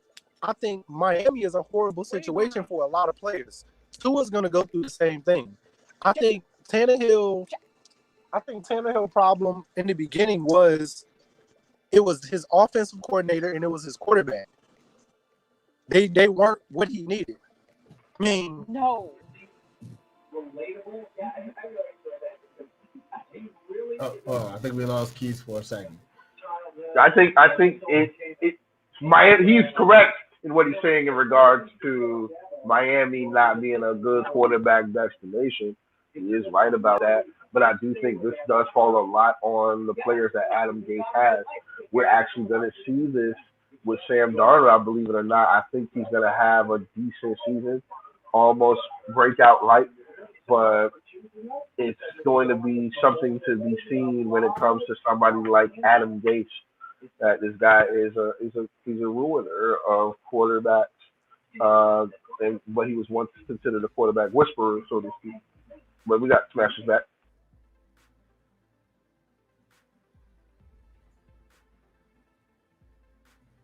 Smashes, you there? Nothing wrong. yeah, I'm still with you guys. I just wanted to make sure, bro. But yeah, you pretty much. I think it's gonna be interesting. Whoever comes out with it, like I said, I think it's gonna be between those teams. I don't really foresee too many other teams making a play because I think everybody else has either just got a quarterback or is really kind of happy with their quarterback situation. Yeah, man. But can't pass up an Aaron Rodgers though. It don't matter who your unless your quarterback name is Tom Brady, you can't pass up an Aaron Rodgers. And that is exactly why I would mortgage a couple of my first round picks to get him because one, we're going to the playoffs if we get him. So I don't care what New we're Orleans. gonna New If Orleans you have the offensive line, I think New Orleans is a scary situation if he could go there too. I think with that their offensive line because they've kept Drew Brees upright yeah, for 20 that years. would be a move. So Does they're Green Bay want to deal with him, and does Green Bay want to deal with him to go to the playoffs? And that is. Ooh. I mean, do you really think if you let him go, are they still let's make the playoffs or are they building for the future? Either way, you would have to deal with him and Tom Brady. They're now in the same division. To have Tom Brady and Aaron Rodgers in the same division, oh my God. That would be disgusting, but still.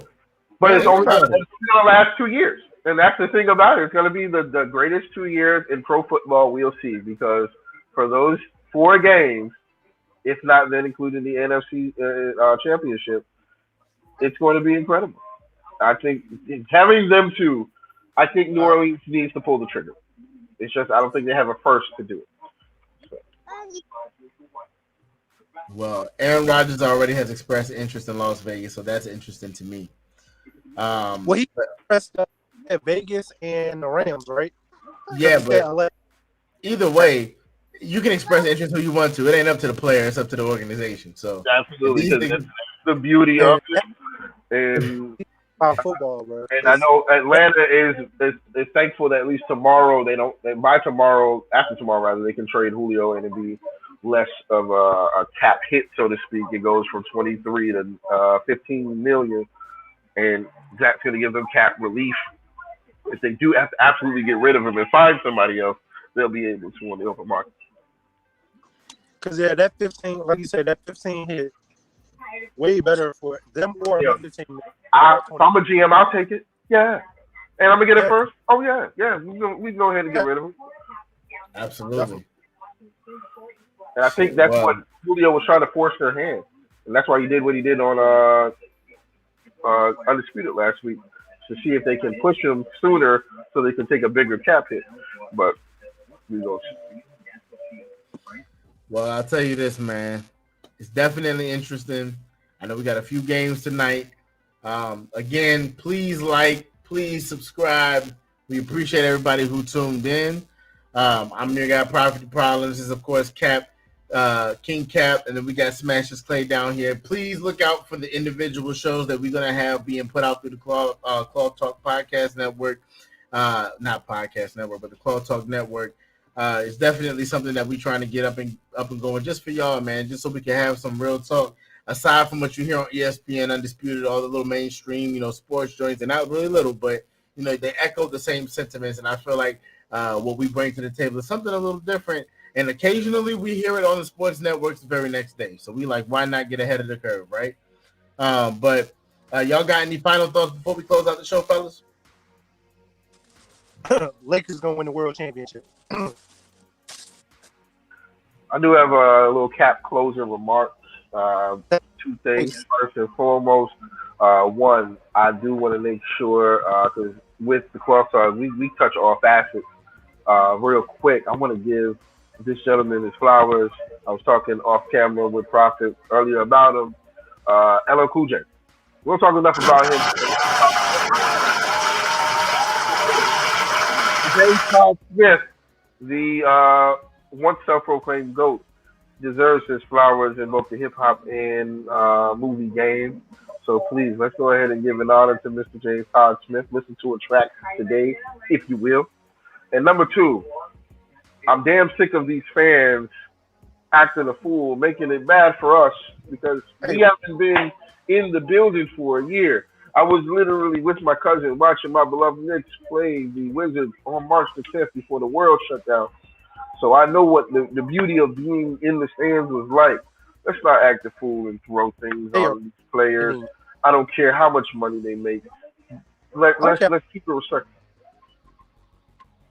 Like, you can hate the players all you want, but God, bro, like, throwing the guy yesterday that threw the water bottle at Kyrie, like, y'all are ruined. Like, fans are really ruining the experience for everybody. Like, it's gonna get to the point where, like, yeah, everything's opening up, but shit, they about to shut just the games down just because y'all don't know how to act. Either that or like I think Prophet said it before. They really want a Palace of Auburn Hills Part 2. Yeah, they do. That's exactly what they want. They want a YouTube moment, you know what I'm saying? So they can look back and say, I was there and look at me. That's exactly what they want. And if it was up to them, that's what it would fall down to. It's clout chasing at its highest. And that's the sad part. Absolutely. I definitely feel you on that, man. Like I said, man, please like, comment, subscribe. Cap, you was off camera, but before we end this joint, please let them know about your podcast, Cap Chronicles. I told them about the network, but you had fell off right before I was able to get into that. We talked about keys of the culture and what I got coming up. Just give them a little bit of words about what you got coming up before we close this joint out. Well, real simple with thank you for that plug. The Cap Chronicles coming real soon to the Cross Talk Network. I'm just going to be bringing it straight up and raw and real, just as you getting in here, just with my personal perspective.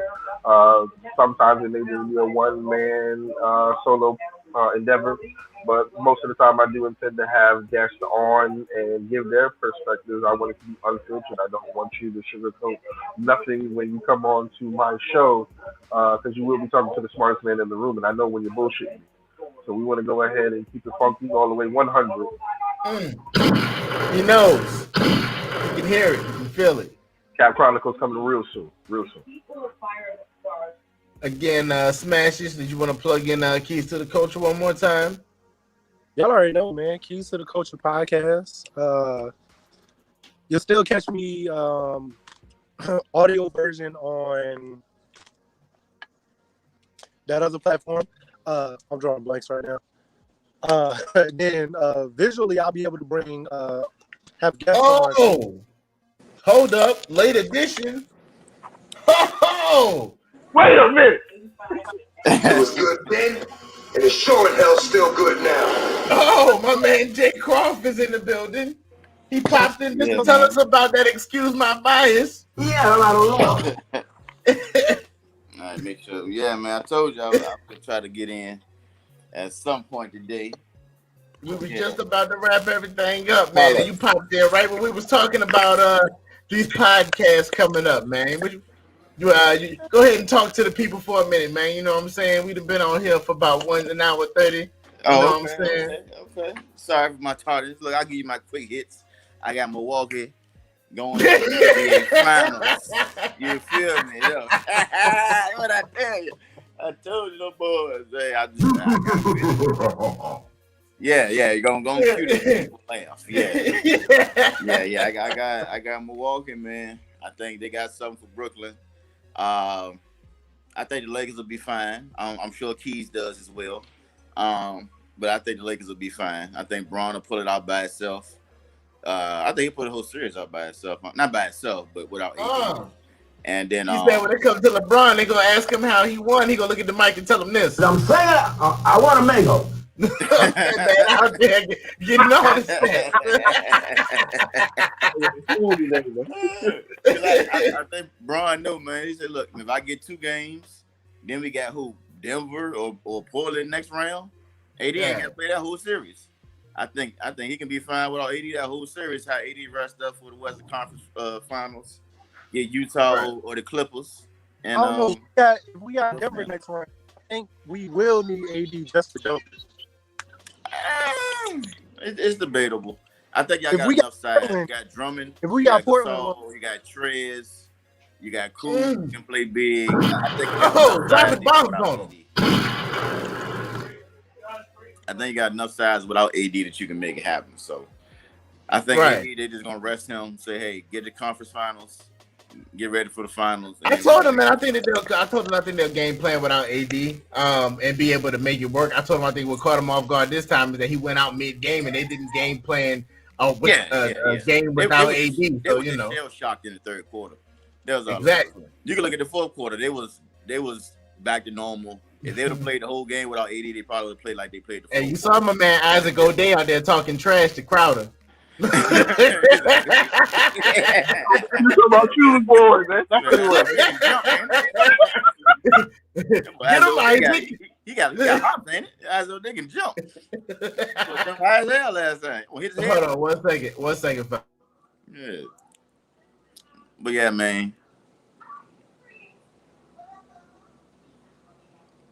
Can they hear us? I don't know. They can hear us. Oh no. Yeah. Okay. But yeah, I got them there. I said that Clippers or Utah, but I still got hope for Dallas too. I think they still are all right. They can't play at home. Tyloo just made a good switch without just going small. If you take Zubac off the floor, now Luka can't pick on him on pick and roll. And then he took Beverly off the floor. So now Luka can't post him up. So everybody likes size. Now he basically, Tyloo just played his cards and said, look, Porzingis got to beat us. Because we just going to go small. And Porzingis ain't going to play big. We're going to win. And I don't think Porzingis can play big. I think Dallas got to go to something else. I don't think playing big is their style. They're going to just have to find He's not going to do something.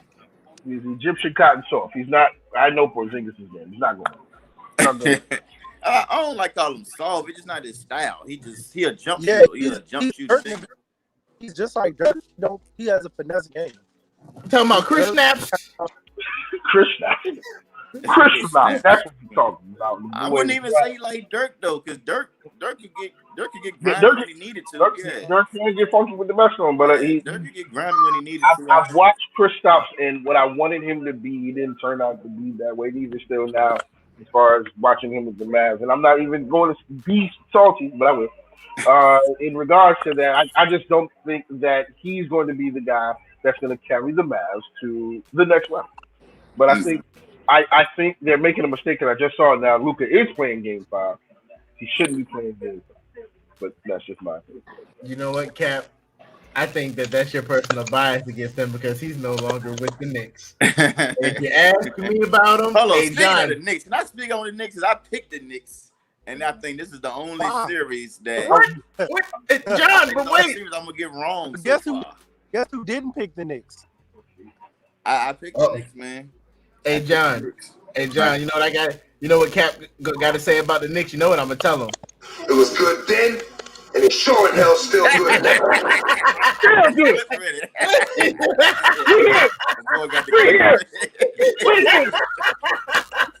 Shout out to DMX. He got the clips ready. Shout out to DMX. Hey, man. We here. Hey, I picked the Knicks, man. I really underestimated how Julius Randle has to come back, man. That's what I underestimated the front line of Atlanta, man. Like John Collins, Gallo, and Clint Capella, and they got the young boy. I forgot his name. They'd be a young boy. So he'd be a young boy, you know. Yeah, like he can't post them up. So he's having to play on the perimeter. They're double teaming him off the bounce. And y'all ain't got no shooters. Like Reggie Bullock hasn't hit anything, and Alec Burke hasn't hit anything. Like this is the series they got to win for y'all. They might win. I think y'all can win Game 5 though. I think back at home, Bullock had no business playing 35 minutes and didn't score. Me and you and Jackson Shaprock scored more than him. That's ridiculous, man. Stop it. That's what I'm saying. But I think at home, Reggie Bullock and Alec Burke have a good game. I think y'all will win Game 5, but I think y'all gonna lose it in the A. But the series for us is going to be predicated on if Julius Randle can get off his MIP hangover and show up. If he can't, we're screwed. I don't think he can. They're doubling him, and even when they don't double, it's either Capella or Collins, and that's a good matchup. And Derrick Rose, he trying his best, but they doubling him too. Like y'all so limited offensively. Nate McMillan just like, look, I'm gonna double Julius, I'm gonna double Derrick Rose. Whoever else score, they can have it. So RJ Bird, you want to get a couple layups, that's cool. You know, Alec Burke, you want to get something, that's cool. Quickly, that's cool. But I don't think none of y'all gonna beat us. So y'all do. I think y'all can do it at home. I just don't think y'all will win Game 6 to get back to the Garden. If y'all can win Game 6 somehow to get back to the Garden, I'm still. It's over. It's over. I'm not taking.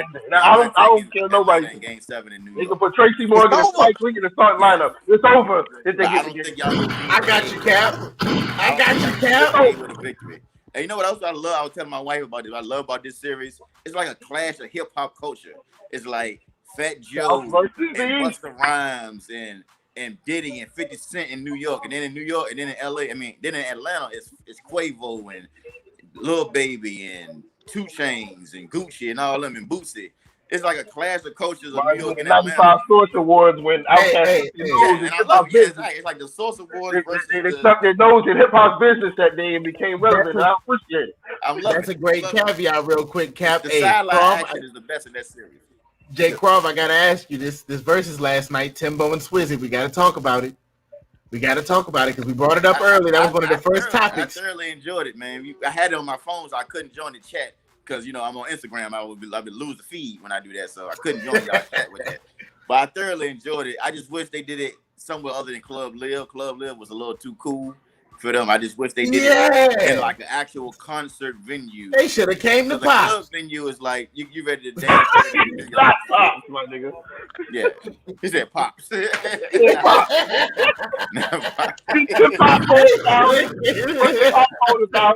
That's what I wanted to do.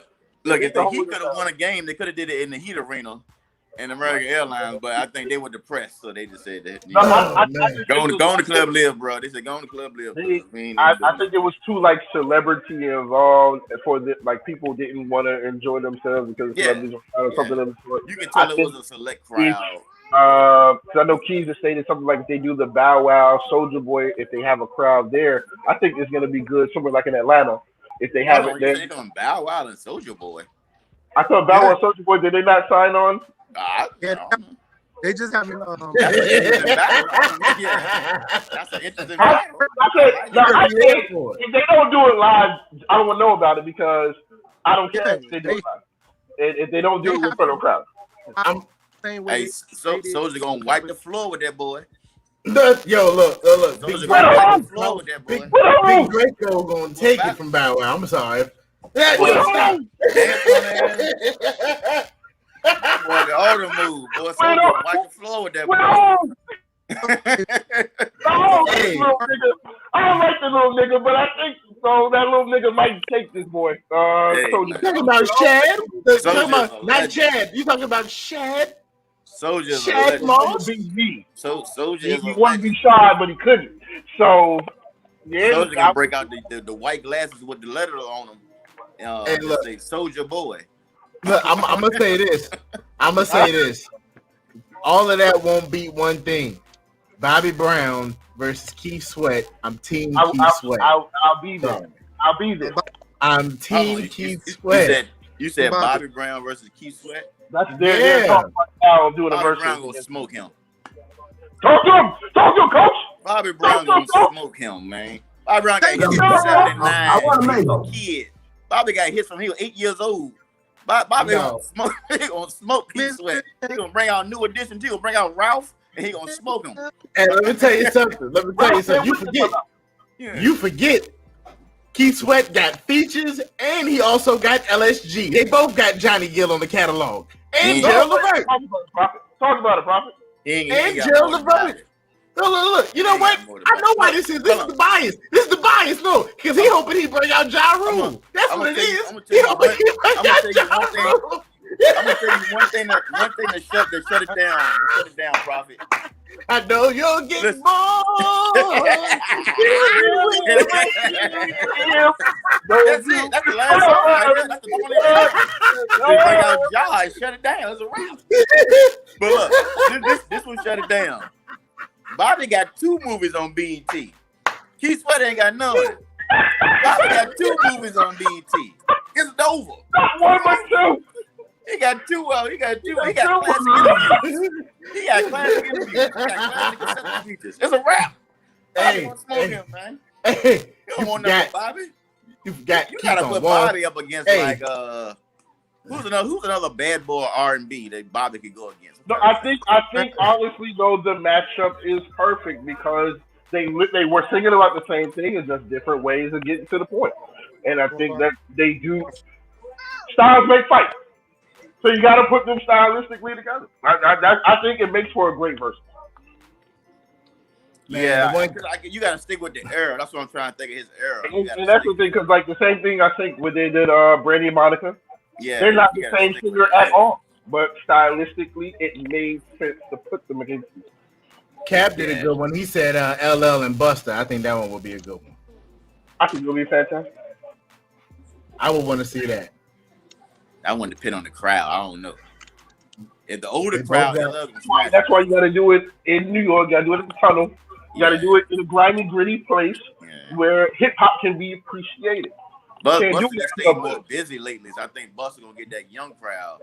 But if it's an older crowd, LL winning that hands down. But it depends on the crowd. I don't know. Buster got old hits too. Leaders of the New School. Not LL. Like a Dungeon Dragon. Yeah, not LL type show. LL was killing.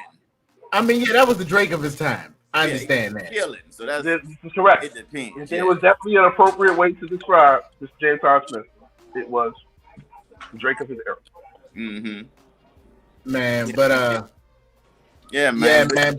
Y'all thanks for letting me join on so late, man. I know y'all got to go. Oh yeah, man. Absolutely, man. I was gonna say, man, let them know about Excuse My Bias, man, and what's going on with that. Man, that's retired. Excuse my bias. That's retired. Yeah, we are just enjoying everybody else's podcast. We are enjoying the Cloth Talk, and I'm just happy to get in where I can fit in. You know, I'm just trying to do my thing. You can catch me on the sidelines at anywhere. I'm all over the city. Richmond is what we repping. So, you know, you'll see me everywhere. But yeah, I'm just enjoying the podcast, man. I'm just trying to be a special guest, like Chris Broussard. You feel me? Yo, relax.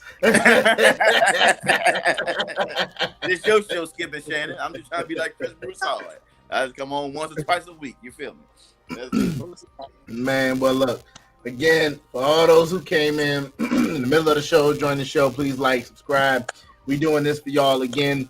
I know my man Jay Croft came in late, but it's always great to have an insider of the game, give his knowledge and his takes. Even though we don't feel like Giannis is an MVP, he still bucks on to the next round. I want to say, might get Finals MVP. Why you bullshit? But I'm gonna keep that for another day. We'll keep that for another day. Hold on 1 second. I believe. You know what? I don't have anything for that one. I need to find a bullshit button. I'm gonna find one. Find one. Hey, let But, the Lakers stumble. The Lakers stumble. They don't get out the West. Milwaukee taking it off. Giannis Finals MVP. Hey man, well look, it gets to no realer than Claws Talk again. We appreciate y'all stopping through. Until next week, new conversations, new topics, new Claws, new talk. I holler at y'all later, man. Y'all be easy.